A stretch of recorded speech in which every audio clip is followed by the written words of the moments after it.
Étape par étape. Étape par étape. Prétexte. Prétexte d'abord. Voilà. Prétexte Qui a d'abord. à dire oui, oui. Je pense que le prétexte n'a même pas pris la peine de savoir qui est la patiente, son nom, faire son code. Il n'a pas rempli ce fichier. On fait une évaluation. Il n'a pas fait l'évaluation. Il n'a même pas regardé la date de corruption. Voilà. Et peut-être aussi, c'est mieux pour nous préparer le matériel avant. Le matériel avant. Le matériel avant. Oui, qui d'autre? Merci. Et voilà.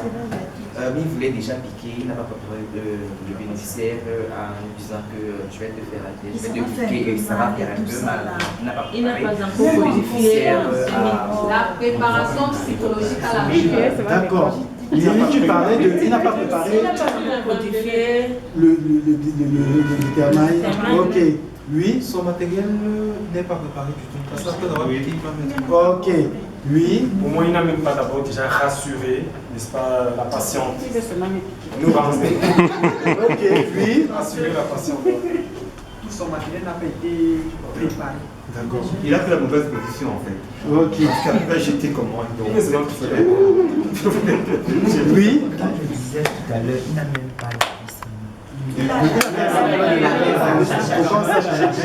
Mais le problème c'est que il aurait même dû fixer les microbes dans ses mains là parce que c'est un test réel, ça veut dire qu'il va la piquer.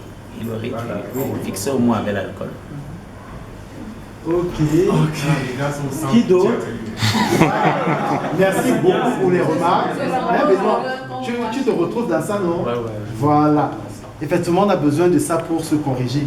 Effectivement, tu es en train de faire, nous sommes en communauté, on a bien parlé de communauté, ça veut dire que tu veux peut-être faire un test, un bénéficiaire qui arrive, que tu retrouves en communauté. Il est important de te mettre dans cet état d'esprit, de vraiment jouer ton rôle. Au préalable, qu'est-ce qu'on a dit? Il faut préparer ton matériel. Tu descends en communauté, il faut préparer ton matériel. Parce que là-bas, si tu arrives là-bas, il te manque des lancers ou alors, je ne sais pas, le réactif, tu ne pourras pas l'avoir quelque part. Alors tu vas annuler ton activité ce jour. C'est pour ça que la mailing list que nous avons, elle nous permet effectivement d'identifier tous nos matériels avec lesquels nous avons sorti. Il fallait commencer par ça. Voilà, tu arrives, oui. Toujours screener les IST sur le terrain. Parce que les IST sont les portes d'entrée.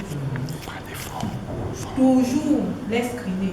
Parce que si on passe à côté de ça, on va louper une information très très importante. La personne peut avoir une IST et tu ne pourras pas la référer dans un centre de prise en charge. Et la personne va repartir avec son problème. La personne peut avoir une violence, avoir subi une violence. Je peux dire que c'est une TS. Elle est stigmatisée. Elle a été peut-être battue par ses voisins. Du fait qu'elle est TS, elle est là, toi tu penses seulement à piquer. Est-ce que tu as essayé d'évaluer aussi son côté psychologique?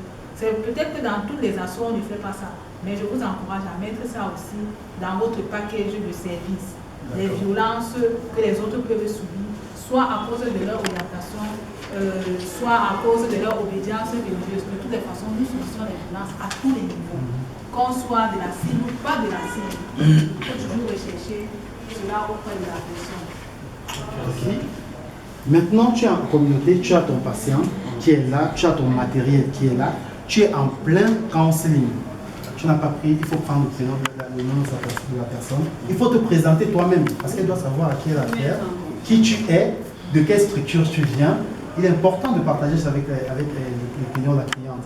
D'accord? Après tout cela, tu as ta fiche qui te permet effectivement de collecter les données parce que comment tu vas pouvoir rendre un résultat avec la personne? Est-ce que tu as créé le code? Il faut générer un code d'identifiant unique. Il faut avoir ce code que tu vas reporter là, la date de péremption de ton réactif que tu veux utiliser, le numéro de téléphone de la cliente, parce que si elle est réactive, il va falloir effectivement mettre sur toi, il faut rappeler la personne. Le deuxième contact, il faut l'avoir, tu vois, parce que c'est des informations qu'il faut automatiquement prendre. Parce que cette fiche-là nous renseigne sur beaucoup d'aspects. Donc il est important de le faire au préalable. D'accord? Ton matériel, il est disponible, quand il est fait, tu échanges avec la personne. Comme Camille disait tout à l'heure, tu screens la personne. Parce qu'une personne, et aujourd'hui nous faisons le dépistage ciblé. Ça veut dire, et plus les risques sont élevés, et plus cette personne est susceptible d'être positive au VIH. C'est pour ça qu'il est important d'échanger. Il y a la référence pour la prise en charge. Soit pour la PrEP même. soit pour la PrEP, soit pour la prise en charge des IST, il est important d'échanger, que la personne ait déjà ces informations-là au départ. D'accord? Oui. Juste un dernier mot, la communication aussi compte parce que au lieu de dire que tu dis oui, ça tombe bien, il y a le dépistage aujourd'hui et tu demandes voulez-vous vous dépister aujourd'hui, tu n'aimes pas toi qui vas aller dire que je veux dépister aujourd'hui, c'est deux choses différentes. Parce qu'en Simpson va demander est-ce que vous posez le consent en anglais? Oui, la cliente donne sa.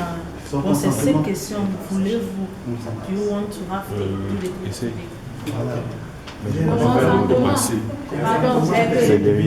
consentement. Avoir toujours le consentement de la personne, tant pour faire le test que pour le retrait, et encourager la personne à retirer son résultat. Quelle que soit l'issue de ce résultat, il y a une suite favorable possible. Vous lui présentez ça au pré-test, en deux mots. En deux mots vraiment. Ça fait en sorte que la personne sera galvanisée à retirer son résultat. Mais si ce n'est pas bien fait, la personne va attendre les 15 minutes là et partir avant les 15 minutes.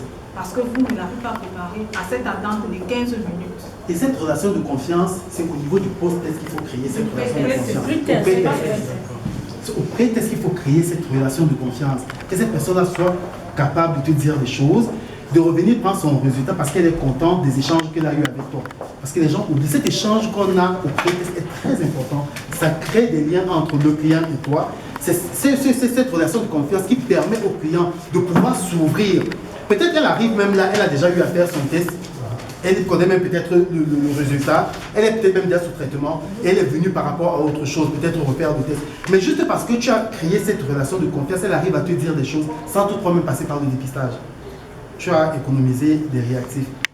Mais il faut créer, il est important de créer cette relation de confiance avec le client. Oui, comme nous sommes en formation, il faut avoir la globalité de tout. Mais cette activité, c'est plusieurs personnes qui le font quand même.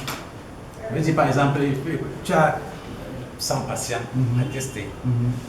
Tu as le pré-test à faire.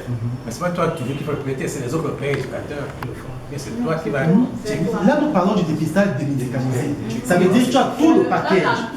Tu commences le counseling pré, le dépistage, le counseling post. En même temps, tu dépistes, tu fais le counseling, tu remets les résultats. Et parfois même tu accompagnes la formation sanitaire pour la mise sous traitement. C'est toi qui fais. C'est parce qu'en communauté, nous n'avons pas 200 personnes. Ce n'est pas comme une campagne de dépistage de masse. C'est une campagne ciblée. Ça veut dire que je suis chez moi, je peux organiser une activité chez moi, une causerie éducative. Et pendant ma causerie éducative, j'ai 4-5 amis là. C'est une occasion pour moi de dépister ces personnes. D'accord? C'est une occasion pour moi de dépister ces personnes. Je comprends ce que Pézi veut dire. Les campagnes de masse, ce qu'on organise souvent là, c'est très très loin du dépistage démédicalisé. Le dépistage démédicalisé, c'est un nombre réduit de personnes. Vraiment réduit, c'est 3, 4, 5, 10 ou trop. Et en plus, pour rajouter ce que le dépistage médicalisé se fait genre une personne à une autre. Tu peux venir ici là, je viens chez toi, je te sensibilise, je te donne des conseils, je te dépiste, ainsi de suite. Je pars chez mon ami, ainsi de suite. Donc je viens pas genre en un tas comme ça, je prends 4 personnes.